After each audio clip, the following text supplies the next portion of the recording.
sa The Bottom Line. Department of Social Welfare and Development Secretary Dinky Soliman.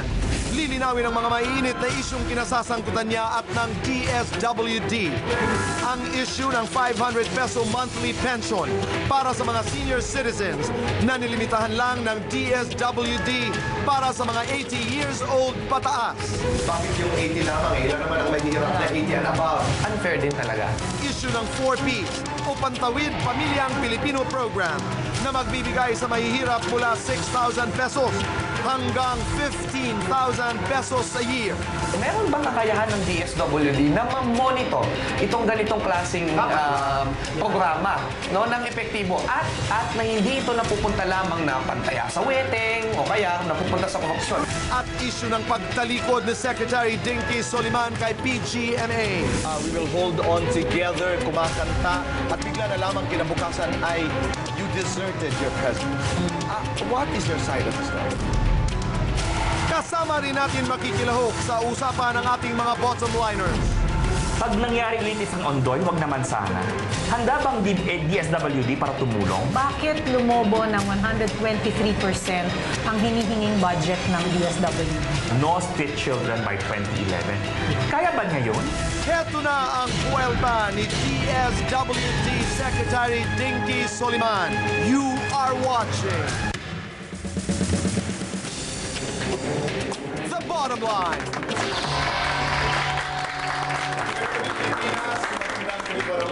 Ang ating panauhin po ngayong gabi ay ang DSWD Secretary Dinky Soliman. What do you want to ask her?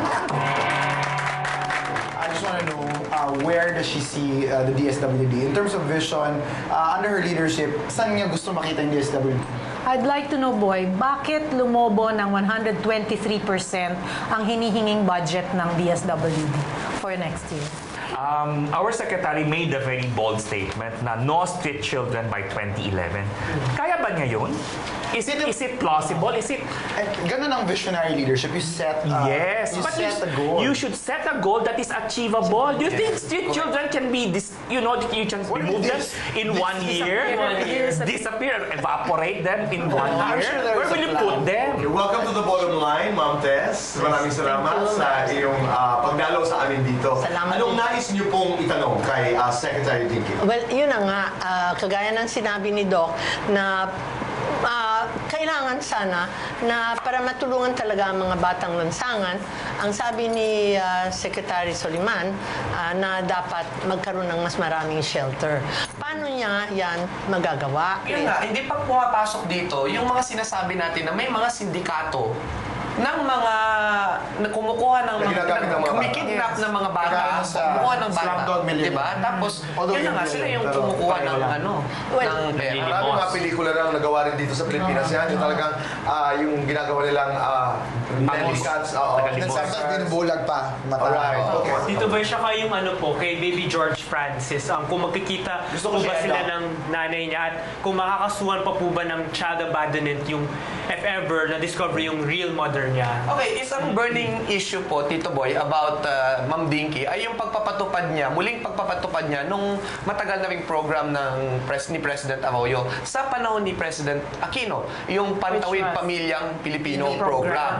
Oh, so just to summarize, di ba? Pantawid Pamilyang Pilipino Program. 4Ps. So, 500 pesos per month sa mga pinakamahihirap na pamilya sa Pilipinas. That means 6,000 a year. At kung meron ka pang isang anak, 3,000 pesos per child, no? But so, ang tanong dito, of course maganda yung hangarin ngayon kasi hindi lang ibibigay. Meron daw mga mekanismo na titignan nila kung gumaganda nga ang buhay ng tao. May edukasyon, merong kumikita yung kabuhayan. Parang tanong dito, meron bang kakayahan ng DSWD na ma-monitor itong ganitong klaseng programa, no, ng epektibo at na hindi ito napupunta lamang na pantaya sa weteng o kaya napupunta sa korupsyon ng mga local officials. Because you cannot mobilize as much as, that much resources if you cannot monitor and make sure. But that's exactly what I'd like to say. Kasi ang isa naming strategy, nagpo-promote nga kami ng structure sa barangay, sa bawat barangay, na binibigyan ng training at maaring mag-monitor ng lahat ng mga pamilya o bata. Iniisip ko kasi na isang taon na nakaraan yung bagyong Ondoy. Yes. Pag nangyari ulit isang Ondoy, wag naman sana. Handa bang DSWD para tumulong? Mga pagkain, bigas?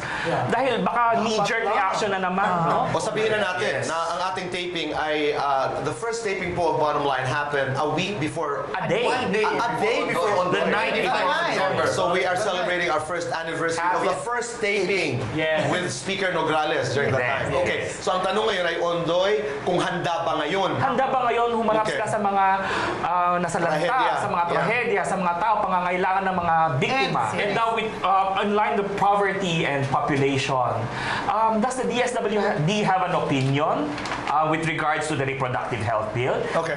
Tito Boy, dun, isa pang component pala nung 500 peso a month ay yung mga 80 years old ay makakatanggap ng subsidy na ito. Na Saan ang galing yan, Ma'am Tess? I'm sorry, Hasha. Saan ang galing po yan? Kaya sa DSWD namin po yan. Kasi di ba, they only have 300 million instead of the 6 billion that can actually give the...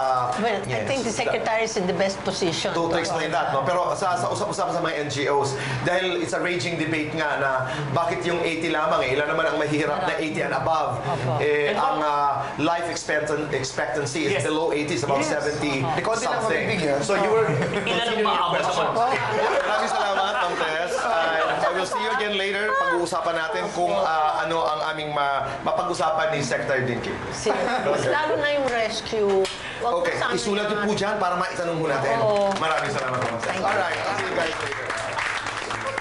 Magandang gabi, kaibigan. Welcome to the Bottom Line.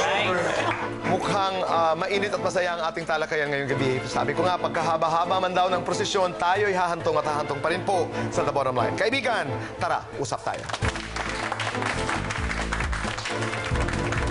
DSWD Secretary Dinky Soliman, welcome to The Bottom Line. Thank you, Boy, and it's a pleasure to be here.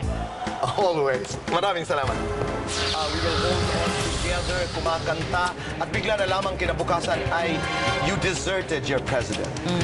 What is your side of the story? May pagdududa sa'yo kung kaya mo pangalagaan ang ganoong kalaking budget. How did that feel? Have you been accused of being a traitor to one? Oh, yes.